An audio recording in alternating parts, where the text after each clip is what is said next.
नमस्कार दोस्तों, मैं डॉक्टर शशि शंकर कारक एक बार फिर अपने चैनल पर आपका स्वागत करता हूं। तो दोस्तों, आज मैं how to take homeopathic medicine पर चर्चा करने जा रहा हूं कि होम्योपैथिक मेडिसिन किस प्रकार लें, इसका रख रखाव कैसे रखें और क्या खाएं क्या ना खाएं मेडिसिन के दौरान। तो इस पर हम आज चर्चा करेंगे दोस्तों। आइए सबसे पहले होम्योपैथिक मेडिसिन के प्रकार के बारे में जानें कि होम्योपैथिक मेडिसिन कितने प्रकार के होते हैं। तो दोस्तों, होम्योपैथिक मेडिसिन कुछ पोटेंसी के फॉर्म में आते हैं जिसको हम डाइल्यूशन फॉर्म में कहते हैं, जैसे 6 पावर, 30 पावर या 200 पावर या 1 ml, ये पोटेंसी हुए। कुछ होम्योपैथिक मेडिसिन मदर टिंचर के फॉर्म में आते हैं जिसको हम क्यू पावर बोलते हैं। कुछ होम्योपैथिक मेडिसिन जो ट्राइचुरेशन फॉर्म आते हैं, जो एक्स पावर के फॉर्म में, जैसे कैलकेरिया फॉस 6x या 12x या 30x, तो ये टैबलेट के फॉर्म आते हैं दोस्तों। कुछ होम्योपैथिक मेडिसिन सिरप के फॉर्म आते हैं, जैसे कोई टॉनिक अल्फा सिरप होता है या कोई कफ सिरप होता है या कोई लिवर टॉनिक है, तो सिरप के फॉर्म में कुछ आते हैं। और कुछ मेडिसिन दोस्तों पेटेंट के फॉर्म आते हैं, जैसे बहुत मिक्सचर का वो दवा बना हुआ होता है, जैसे R40 हो गया, वो डायबिटीज के लिए आता है, तो वो कुछ कॉम्बिनेशन के फॉर्म आते हैं दोस्तों। तो ये कुछ होम्योपैथिक मेडिसिन के प्रकार है। अब आइए दोस्तों, हम बताते हैं कि होम्योपैथिक मेडिसिन कैसे लें। तो दोस्तों, अगर हम पोटेंसी की बात करेंगे तो पोटेंसी जो दवा आती है, जैसे मैं एग्जांपल देता हूं कि ये पेट्रोलियम 200 पावर की दवा है, तो इसको हम दोस्तों डायरेक्ट जीभ पर लें, डायरेक्ट टंग पर लें, क्योंकि टंग से ही ये दवा डायरेक्ट, जैसे हम डायरेक्ट जीभ पर हम दिखा रहे हैं, इस प्रकार से हम जीभ पर हम 4 बूंद दवा गिराएं। और ये अगर 30 भी हो तो ये 200 पावर की दवा का जनरली डोज सुबह शाम लेते हैं 4-4 बूंद। और अगर ये 30 है तो हम इसको 3 बार लें। और अगर 1 ml है तो हम वीकली उसका 1 डोज हम लेते हैं दोस्तों। लेकिन ये वेरी करता है, बीमारी के फ्रीक्वेंसी पर वेरी करता है, डॉक्टर के प्रिस्क्रिप्शन पर वेरी करता है, लेकिन मैं ये आपको जनरल डोज बताया। और अगर ये बच्चों में लेना है तो दोस्तों इस डोज को हम हाफ कर देंगे। अगर हम एडल्ट को 4 ड्रॉप देते हैं तो छोटे बच्चों में 2 बूंद देंगे, और जो बच्चे 2 साल से कम का हैं तो उनको हम 1 बूंद दवा देंगे दोस्तों। अब आइए दोस्तों, हम मदर टिंचर के बारे में चर्चा करते हैं। तो जैसे हमारे पास एक मदर टिंचर है, ये है जिंको बिलोबा। तो ये मदर टिंचर दोस्तों हम डायरेक्ट टंग पर नहीं लेते हैं। इसको हम क्या करते हैं कि हाफ कप या 1/3 पानी लेते हैं, और इसमें जो है सो हम 10 बूंद दवा, ये 10 बूंद दवा हम ड्रॉप बाय ड्रॉप इसमें गिराएंगे दोस्तों। और उसके बाद उसको अच्छा से मिला कर करके, और तब हम ये सिप बाय सिप कर करके ऐसे करके ले लेंगे दवा। अब तीसरी जो दवा आती है दोस्तों, वो जो आती है वो है, ये क्या कर रहे हैं, कफ सिरप के फॉर्म में, सिरप के फॉर्म आती है, जैसे ये सिरप के फॉर्म में। तो दोस्तों ये सिरप के फॉर्म में जब भी इस दवा को हम जब लेंगे तो इसको पहले अच्छे से हिला लेंगे, क्योंकि कभी कभी क्या होता है कि रखे रखे इसका सेडिमेंट नीचे बैठ जाता है, तो अच्छा से मिला लेंगे।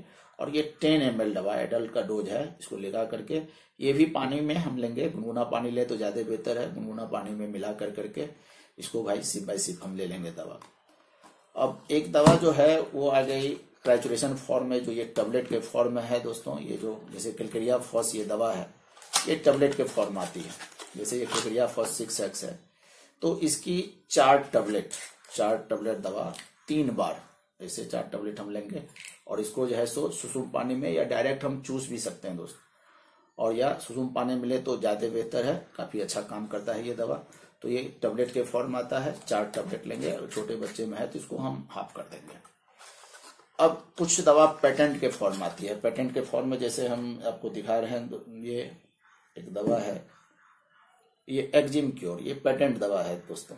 तो ये ड्रॉप में आता है, ये सिरप में नहीं आता है। तो इसका जनरली 10 से 15 ड्रॉप, इसको भी हम वही हाफ कप पानी में इसको हम ड्रॉप बाय ड्रॉप बना हुआ है, इसको इसमें डाल कर करके हम 3 बार इसको हम ले सकते हैं। तो ये थी दवा, होम्योपैथिक दवा, किसको हम क्या डोज लें। अब दोस्तों ये दवा कब लें, तो मेरा एक फॉर्मूला है कि सबसे पहले तो होम्योपैथिक दवा खाली पेट में लें।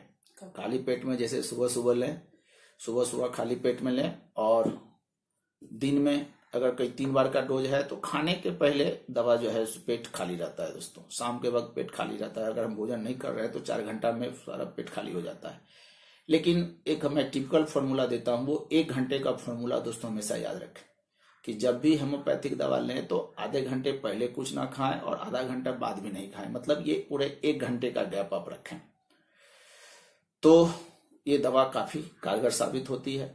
अब कभी कभी प्रश्न आता है कि अगर एक से ज्यादा दवा हम एक साथ लेनी है तब हम क्या करें। जैसे डॉक्टर कभी 3 दवा प्रिस्क्राइब कर दिया एक साथ, बेलाडोना भी दे दिया 30 पावर का और नक्स भूमिका भी 30 पावर का दे दिया, या कैलेंडुला क्यूबिट भी दे दिया गया, तो हम क्या करें, तीनों दवा का क्या करें।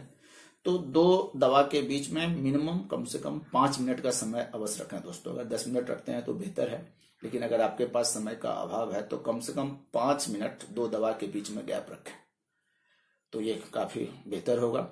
और अगर 10 मिनट करते हैं तो और बेहतर हो गया। तो ये थे कैसे हम किस पावर की दवा लें दोस्तों। अब जो दूसरी बात आती है कि होम्योपैथिक दवा का रख रखाव कैसे करें।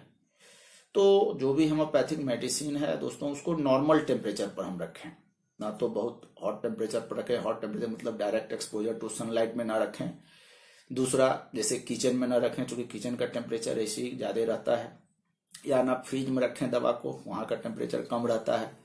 तो दोस्तों, तो उसके रख रखाव पर हम ध्यान देंगे कि कहाँ रखें। हाँ, बच्चों से दूर रखें, और जहां पूजा पाठ की सामग्री है जैसे कपूर वगैरह है या चंदन है या कोई इत्र वगैरह है, तो उस जगह भी होम्योपैथिक दवा न रखें, क्योंकि स्मेल से दवा की इफिकेसी खत्म होती है। और बच्चों से दूर रखें दोस्तों। अब जो मेन बात है कि हम क्या खाएं क्या ना खाएं। काफी पेशेंट क्वेश्चन करते हैं कि होम्योपैथिक दवा खाने के बाद, तो इसमें कोई हार्ड एंड फास्ट नहीं है, कोई ऐसा नहीं है कि आप ये ना खाएं वो खाएं, लेकिन होम्योपैथिक दवा को कोई स्मेल वाला चीज बहुत ही प्रभावित करती है, यानी बहुत सेंसिटिव होता है होम्योपैथिक मेडिसिन स्मेल के टुवर्ड्स। तो हम स्मेल वाली चीज ना खाएं।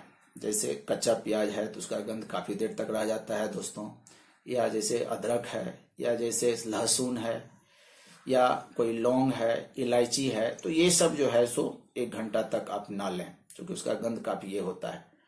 और उसके बाद जो है सो जैसे कोई पान खाता है, गुटखा खाता है, या अल्कोहल लेता है, तो मेरी तो सलाह है कि आप पान गुटखा जब भी होम्योपैथी दवा खाते हैं बिल्कुल छोड़ दें। लेकिन अगर आप एडिक्ट हैं, आप नहीं छोड़ सकते हैं, तो कम से कम 1 घंटा आप न तो कोई तंबाकू लें, ना कोई गुटखा लें, ना तो अल्कोहल लें, और 1 घंटे का गैप रखें मेडिसिन के बीच में। तो ये काफी फायदेमंद साबित होगा दोस्तों। तो ये तरीका थे। हाँ, एक बात और, कभी भी होम्योपैथिक दवा के साथ कॉफी का इस्तेमाल नहीं करें दोस्तों, क्योंकि कॉफी जो है सो एंटीडोट, मैक्सिमम मेडिसिन का ये एंटीडोट का काम करता है। तो अगर होम्योपैथिक मेडिसिन के बाद अगर आप कॉफी ले लेते हैं तो दवा का इफिकेसी खत्म हो जाती है। तो कभी भी जो है सो कॉफी ना लें होम्योपैथिक दवा के दौरान, या 1 घंटा बाद लें या 1 घंटा पहले लें, लेकिन उसके तुरंत बाद आप कॉफी नहीं लें। तो दोस्तों, ये थे होम्योपैथिक दवा के डोज और उसके रख रखाव और क्या खाएं ना खाएं। तो उम्मीद है कि आपको मेरा ये वीडियो पसंद आया होगा दोस्तों। तो अगर ये वीडियो मेरा पसंद आया तो आप जो है सो इसे लाइक और शेयर अवश्य करें। हाँ, एक बात और दोस्तों, कि अगर आप पहले से कोई एलोपैथिक मेडिसिन ले रहे हैं, तो जैसे बीपी का दवा ले रहे हैं या शुगर का दवा ले रहे हैं, तो होम्योपैथिक और एलोपैथिक के बीच में 1 घंटे का गैप अवश्य रखें। या अगर आप कोई होम्योपैथिक मेडिसिन ले रहे हैं और बाद में आपको फीवर हो गया या कोई सीवियर इलनेस हो गया दोस्तों, तो आप अंग्रेजी दवा अवश्य लें। और अगर चाहते हैं तो उसको बंद कर दें, पहले आप क्योर हो लें, या नहीं तो 1 घंटे के बाद आप ये दोनों दवा ले सकते हैं। तो धन्यवाद दोस्तों, और हमारे चैनल को अवश्य सब्सक्राइब करें। Thank you.